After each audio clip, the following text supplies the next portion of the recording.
the problem with me in Mortal Kombat was that I was a freelancer.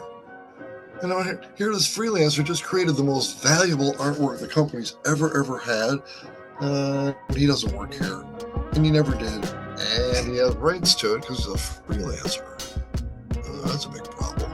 So, that's what, well, it'd been, when I called looking for my money, well, I didn't get paid either, by the way. I never got paid.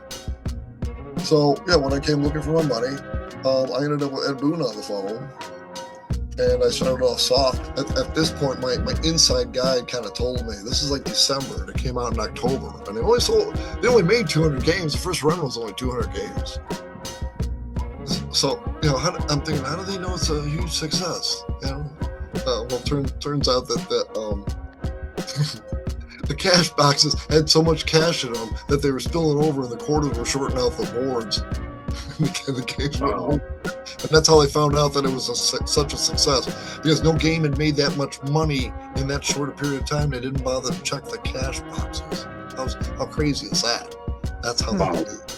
Yeah. Okay, so now my inside guy is calling me up at home going, Paul, this thing's rocking. Remember the game they thought was going to be flop? And they thought it was going to be a flop, by the way. So, anyway,